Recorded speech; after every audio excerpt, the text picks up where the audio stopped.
I'm Johnny Mac with your daily comedy news. YouTube has announced it's blocking all anti-vaccine content. Jimmy Kimmel said, better 18 months late than never, I guess. Samantha Bee said TikTok explicitly prohibits misinformation related to COVID. Unfortunately, that hasn't stopped videos from spreading faster than the disease that makes people listen to Joe Rogan. Sam B again. This is all thanks to the TikTok algorithm that uses machine learning to keep users addicted. And if that machine has to learn quick, it dumps Adderall into its USB drive. Yeah? Sam B again. While TikTok has removed 62 million videos in the first 3 months of the year, it's nearly impossible to remove every problematic post. It's like playing TikTok whack-a-mole, except the moles believe the vaccines will give you an 11th toe. Show her how it's done, Jimmy Fallon writers. Here's how it's done. YouTube just announced that it's blocking all anti-vaccine content. Blocked it, but don't worry. If you want any anti-vaccine content, just check out the comment section of literally any video. Jim Gaffigan talked about juggling a career and 5 children and said it's pretty insane. Every 3 months, I evaluate and readjust my schedule to find a balance between being involved in my kids' lives and maintaining my independence through work and projects. Independence makes you a better parent. I bring my kids on the road with me when it makes sense. Every school break, they're usually with me doing stand-up. They'll come with me on bus tours and sometimes to international shows. Before my tour started this year, my family and I were in Hawaii on vacation. What do his kids think of his comedy? We have fun, but I'm their dad, so I'm the bad guy taking the iPad away. I don't go out of my way to expose them to my comedy. I'm not like, sit down and watch my stand-up. All my kids, ages 8, 10, 12, 15, and 17, probably view me depending on their age. For example, they were all super excited that I was in the new movie Luca. Luca is fantastic. Disney Plus, watch Luca. I loved Luca. So good. Jim said, my 15-year-old was impressed because it's from Pixar. My 17-year-old was impressed because of the storyline, and the rest were for different reasons. I didn't grow up with a parent in entertainment, so I don't know what to compare it to. My dad worked at a small bank, but it's funny being a parent and comedian. I was in a parent-teacher conference, and the teacher was like, your kids are funny, as if that's what I would care about. I want them to learn. I'm not caught up if they're going to follow the same path as me. RVA News interviewed Michael Ian Black, and they were like, so you moved to Savannah, Georgia recently. How are you liking it, Michael Ian Black? Michael Ian Black said, it depends on what the temperature is and what the humidity is. My mood about Savannah rises and falls with the dew points. Gabe from RVA News was like, well, you get all the seasons. Certainly gets hot in the south. Michael, yeah, it's pretty hot and sticky, but apparently, 8 months out of the year, it's gorgeous. Gabe, I want to go way back when you're first getting your start. You got a job on tour as Raphael from the Teenage Mutant Ninja Turtles?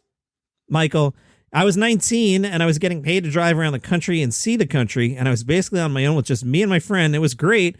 Except when you put on the suit stank the way you would think a turtle suit would stink. So I smelled it, but it was fun. From Rolling Stone's interview with Norm Macdonald. Hey, Norm Macdonald, you ask your guests a lot of questions about death. Is mortality something that gnaws at you? Interesting question, right?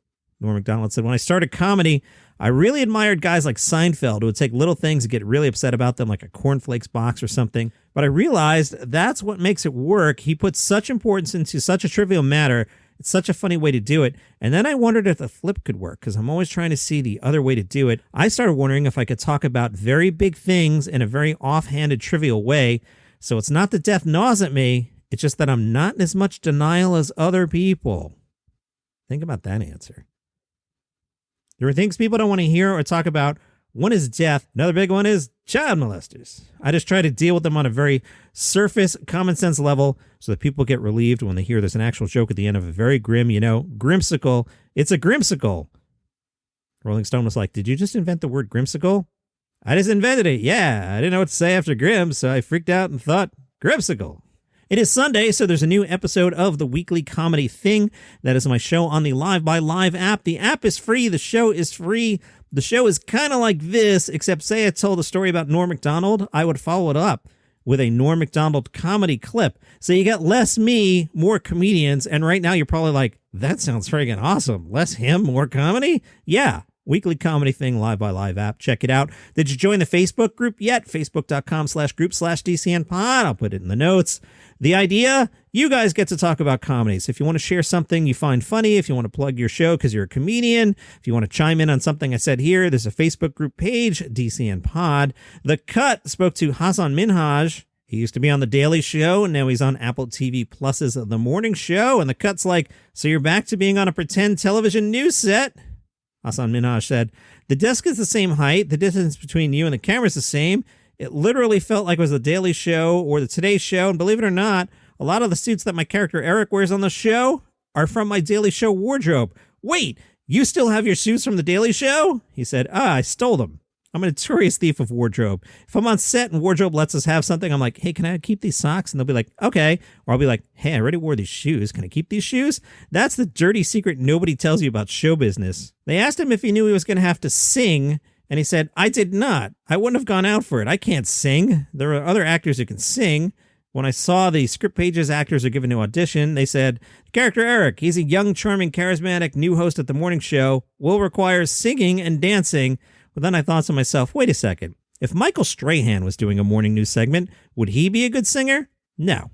But him trying to sing would be endearing or charming. Nashville Scene caught up with Matt Braunger, and they were like, hey, Matt Braunger, if a restaurant had a Matt Braunger sandwich on its menu, what would a Matt Braunger sandwich be? Matt Braunger said, it was a place in Portland. There was a food court, and they made a sandwich for me. I don't remember exactly what it had on it. I know there was beef brisket, maybe a sharp cheddar, but for now, I'm going to go really crazy, and it's going to be a crab salad sandwich. Just crab on a soft, crusty roll, a little bit of greens, a little bit of mayo, and some Old Bay. It's a tough one to sell, but I'm sure it would cost like $20, so it's so good. They also asked him what song he uses to kickstart his day. Now, most people would just be like, oh, Jump by Van Halen and be done with it. He gave the most complicated answer, which is, it does change. I really like the title song from Mo Better Blues. It's got a hard-won optimism to me that feels nice. For more of a nighttime song, Tell Me a Bedtime Story by Herbie Hancock. If I'm having a weekend coffee morning, then we might have Thin Lizzy Waiting for an Alibi or Push It Along by A Tribe Called Quest. You could ask me that tomorrow and it would change. Or you could just say, Jump by Van Halen. I love this interview. Next question. As a notably tall person, how does it feel when you're in a public space and you find yourself a default public utility? Matt said, I don't mind.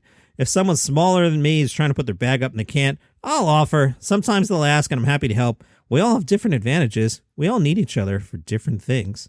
IndieWire talked to the creators of The Other Two. I highly recommend you watch The Other Two. It's on HBO Max. As IndieWire correctly describes it, it is a half-hour comedy about two ambitious millennials thrown into dueling identity crises after their younger brother shoots to overnight fame as a pop star.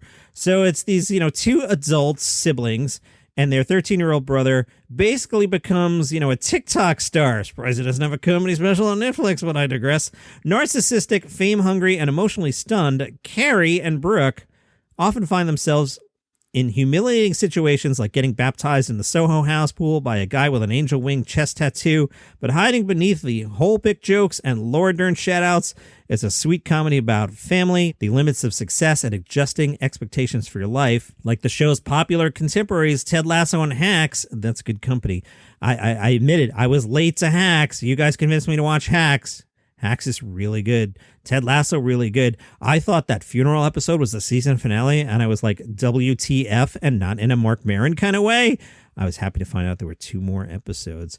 I digress again. The Other Two lets us laugh at our sorry selves through the shared experience of being alive in today's uncertain world. Highbrow film references and the particulars of grinder culture might be lost on some viewers, but everyone can relate to a little imposter syndrome. The Other Two on HBO Max, you should watch it. As for season 3, we've talked about doing a time jump into the future just a little bit, just to jump into a new time in their lives. All we know for sure is we're not doing a pandemic season. That's not interesting. We're going to skip right over that. Someone's calling. It's spam. I got to take this. So you subscribe and follow all this. I got to see who this is. It could be somebody with a funny joke. Got to go. See ya.